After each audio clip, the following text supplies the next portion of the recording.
Headquarters Andaman and Nicobar command recruitment of tradesman met. अब friends ये जो रिक्रूटमेंट निकल कर आ रहा है नेवी ट्रेड्समैन के लिए, अब काफ़ी स्टूडेंटों को इसकी इन्फॉर्मेशन मिल गई होगी और मैं ये जानता हूँ कि भाई आपको ये नोटिफिकेशन के बारे में जानकारी मिल गई होगी। लेकिन आज जो मैं बात करूँगा फ्रेंड्स वो ग्राउंड लेवल पर करूँगा कि भाई एक स्टूडेंट जो है इस एग्ज़ाम को अटैम्प्ट करने जाए या नहीं, कि भाई क्यों इम्पोर्टेंट है इस एग्ज़ाम को अटैम्प्ट करना या क्यों इम्पोर्टेंट नहीं है इस एग्ज़ाम को अटेम्प्ट करना। तो ये चीज़ मैं जो है आपसे आज वीडियो में क्लियर करूँगा। उसके पहले कुछ बेसिक चीज़ें भी जो है मैं आपको यहाँ पर क्लियर कर दूँगा। जैसे यहाँ पर बताया गया भाई only online application form will be accepted, इसको ऑनलाइन ही यहाँ पर एक्सेप्ट किया जाएगा। Tradesman mate central general central service group C non gazetted industrial. अब ये जो पोस्ट निकल कर आती है इंडियन नेवी में एक सिविलियन के तौर पर यहाँ पर आपका काम रहता है। ठीक है, ये कोई भी मतलब जो है आपके फोर्सेस के अंतर्गत नहीं आती। एक सिविलियन के तौर पर जो है आप डिफेंस के अंदर काम करते हो, परमानेंट नौकरी रहती है आपकी।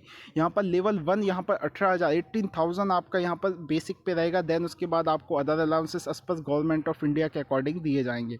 अब अगर पोस्ट की बात करूँ तो यहाँ पर ट्रेड्समैन मेट आपकी पोस्ट रहेगी, जिसको कैटेगरी के अकॉर्डिंग डिवाइड किया गया है, जिसमें यूआर की आपकी 43 पोस्ट है, ओबीसी की 32, एसटी की यहाँ पर 8 पोस्ट है, एससी की 18 पोस्ट है, ईडब्ल्यूएस की 1 पोस्ट है। टोटल नंबर ऑफ पोस्ट की बात करूँ तो 112 टोटल नंबर ऑफ पोस्ट यहाँ पर निकल कर आ रही है। ठीक है, अब यहाँ पर अगर मैं कुछ बात करूँ भाई तो यहाँ पर जो है आपको रिजर्वेशन भी दिया जाएगा यदि आप कैटेगरी के अकॉर्डिंग आते हो। तो एज की अगर मैं बात करूँ तो भाई 18 से 25 साल जो यहाँ पर आपकी एज लिमिट रखी गई है। ठीक है, 18 से 25 साल के स्टूडेंट यहाँ पर अप्लाई कर सकते हैं। अब यहाँ पर एसेंशियल क्वालिफिकेशन 10th और आपके पास ITI होना चाहिए, देन आप यहाँ पर जो है अप्लाई कर सकते हो। नेचर ऑफ ड्यूटी बताया गया भाई आपका work production maintenance of shop shipping submarine general cleaning नेस। ठीक है, अपकीप यहाँ पर ये सब बताया गया है कि भाई आपका यहाँ पर क्या क्या वर्क रहेगा। एक्चुअली वो सब यहाँ पर जो है क्लियर करके इन्होंने डिपार्टमेंट ने बताया है।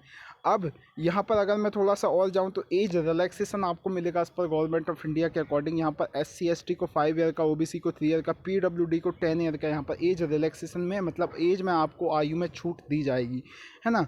अब आगे अगर मैं चलूँ तो यहाँ पर जो भाई मोड ऑफ सिलेक्शन है वो स्क्रीनिंग ऑफ एप्लीकेशन, मतलब यहाँ पर जो है आपका ऑनलाइन ही यहाँ पर आपका टेस्ट होगा। और इसको बताया गया है कि भाई यहाँ पर जो है स्क्रीनिंग किया जाएगा। जो भी स्टूडेंट मतलब अगर यहाँ पर ज़्यादा फॉर्म अप्लाई हो जाते हैं देन वो अपने 10th के मार्क्स के अकॉर्डिंग यहाँ पर जो है स्टूडेंट को शॉर्ट लिस्ट कर देंगे, है ना।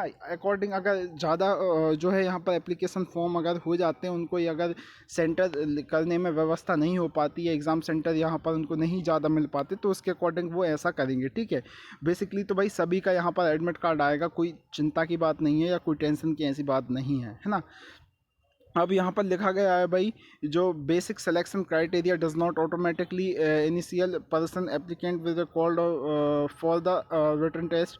तो यहाँ पर जो है आपको बुलाया जाएगा सचेम फॉर रिटन टेस्ट एग्जामिनेशन। अब यहाँ पर एग्जामिनेशन का बताया गया है कि भाई आपका हिंदी और इंग्लिश दोनों में आपका एग्ज़ाम होगा। टोटल नंबर ऑफ क्वेश्चन 100 होंगे, जिसमें रीजनिंग आपकी 25 नंबर की आएगी, इंग्लिश 25 नंबर की आएगी, मैथ्स 25 और जनरल अवेयरनेस 25 नंबर का यहाँ पर आपसे पूछा जाएगा। ठीक है, ये चीज़ यहाँ पर जो है उन्होंने क्लियर की है ना। अब टोटल जो है आपका 100 मार्क्स का होगा, इसमें नॉन टेक्निकल बिल्कुल नहीं आएगा। आप सोचें कि भाई आप जिस ट्रेड से अप्लाई कर रहे हो भाई टेक्निकल का यहाँ पर कोई भी जो है वो चांसेस नहीं है।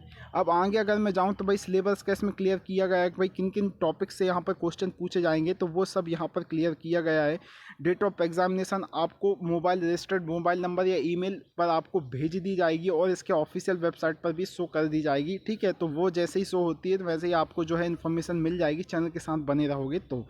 अब यहाँ पर अगर मैं बात करूँ तो भाई एग्जाम सेंटर, एग्जामिनेशन सेंटर आपका जो है the written test for the tradesman mate will be conduct examination centre in Port Blair.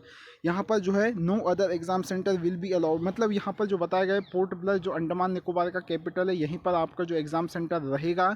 किसी और जगह पर यहाँ पर आपका एग्ज़ाम सेंटर नहीं रखा जाएगा। Opening for online registration portal, यहाँ पर इस ऑनलाइन इसकी पोर्टल जो डेट है आप अप्लाई करने की वो 29 जुलाई 2022 से यहाँ पर 29 अगस्त 2022 शाम 5 बजे तक जो है आप यहाँ पर अप्लाई कर सकते हो। मतलब 29 जुलाई 2022 से 29 अगस्त 2022 शाम 5 बजे तक। प्लेस ऑफ पोस्टिंग ड्यूटी यहाँ पर बताया गया है भाई कि आपकी जो पोस्टिंग है वो अंडमान निकोबार के किसी भी यूनिट, सब यूनिट या डिपार्टमेंट के अंदर आपको यहाँ पर दी जा सकती है। मतलब अंडमान निकोबार में ही आपकी यहाँ पर पोस्टिंग रहेगी, आपकी जॉब लोकेशन भी यहाँ पर अंडमान निकोबार ही रहेगी। ठीक है।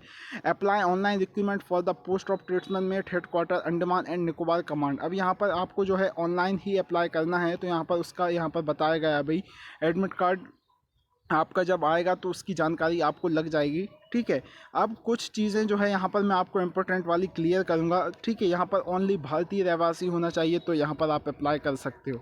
अब एक चीज़ मैं आपको ये क्लियर करूँगा कि भाई ये एग्ज़ाम देने आपको जाना चाहिए या नहीं, क्योंकि पोर्ट ब्लेयर जो है यहाँ पर आप देख सकते हैं, जो पोर्ट ब्लेयर है वो काफ़ी दूर है। ठीक है। और यहाँ पर जो है आपको फ़्लाइट के माध्यम से ही एग्ज़ाम को देने जाना पड़ेगा। तो एक ग्राउंड लेवल की अगर हम बात करें तो एक नॉर्मल जो स्टूडेंट है, ठीक है, लगभग अगर मैं बात करूं तो उसका जो खर्चा यहाँ पर आएगा वो 20,000 रुपये के आसपास, 15 से 20,000 रुपये के आसपास जो है उसका एक एग्ज़ाम देने के लिए यहाँ पर खर्चा आएगा। तो यहाँ पर देखो, अगर मैं थोड़ा सा बात करूँ डीप में, तो यहाँ पर वही स्टूडेंटों को एग्ज़ाम देने जाना चाहिए जिनका प्रिपरेशन अच्छा है। ठीक है। या जो जिन्हें लगता है कि नहीं भाई ये एग्ज़ाम में फ़ाइट कर सकता हूँ, जिनका नॉन टेक्निकल में बहुत अच्छा यहाँ पर स्कोर रहा हो, तो वही जो है यहाँ पर एग्ज़ाम देने जाएं। पहली बात तो ये है। ठीक है। क्योंकि आप देख सकते हो भाई, मैंने अभी चेक किया है कि जो दिल्ली, नॉर्मली दिल्ली से जो चेक किया है, पोर्ट ब्लेयर का जो डिस्टेंस है वो काफ़ी ज़्यादा है। और अगर मैं बात करूँ तो इसका जो आपका फ़्लाइट का टिकट वगैरह भी है वो भी काफ़ी यहाँ पर आपको महंगा पड़ेगा। ठीक है। अगर मैं बात करूँ तो मैं फिर से बता दे रहा हूँ, लगभग 20,000 के आसपास जो है आपका 20 से 25,000 के आसपास यहाँ पर आपका खर्च आएगा। एक्स्ट्रा ही मान के चलो, क्योंकि भाई हर चीज़ के पैसे लगते हैं। ठीक है। जब आप इतनी दूर जाओगे, तो ये चीज़ मैं आपको क्लियर कर देता हूँ भाई मेरे सारे भाइयों को कि यदि आपकी प्रिपरेशन अच्छी है, ठीक है, तभी आप इस एग्ज़ाम को अटैम्प्ट करने जाएँ, क्योंकि ये काफ़ी मतलब जो है दूर है। ठीक है। आपका एग्ज़ाम सेंटर, मुझे लगता है कि आपने अभी तक जितने भी एग्ज़ाम दिए उनमें सबसे दूर एग्ज़ाम सेंटर आपका यही रहने वाला है। तो थोड़ा सा भाई अपने परिवार में, घर में डिस्कस करें। ठीक है। अब खुद के बारे में सोचें। ठीक है। और उसके बाद आप देखें कि भाई क्या सिचुएशन है, क्या कंडीशन है, उसके अकॉर्डिंग यहाँ पर एग्ज़ाम देने जाने का फैसला लें और फॉर्म अप्लाई करें। वो सबसे मेन चीज़ है। आपकी तैयारी अगर अच्छी है तभी आप जाएँ, नहीं तो भाई मैं भी नहीं चाहता कि किसी स्टूडेंट के फालतू के ऐसे पैसे बर्बाद हों। ठीक है। किसी भी एग्ज़ाम के लिए, है ना। तो थोड़ा सा सोच लेना और अपने हिसाब से भाई जो आपको लगता है उसके अकॉर्डिंग। बाकी मेरा जो पर्पस था भाई आपको बताने का, ये चीज़ मैंने आपको क्लियर कर दी है। ठीक है। बाकी वैकेंसी फ्रेंड्स अच्छी है, अगर आप देना चाहें तो भाई देने जा सकते हैं, लेकिन वही है कि आपको एक बार यहाँ पर खुद से डिस्कस करना पड़ेगा। ठीक है। तो फ्रेंड्स यही इन्फॉर्मेशन देनी थी। नए आए हो तो भाई चैनल के साथ बने रहना। मिलते हैं अगली वीडियो में। अपना ख्याल रखें। Take care. जय हिंद। वंदे मातरम एंड बाय बाय।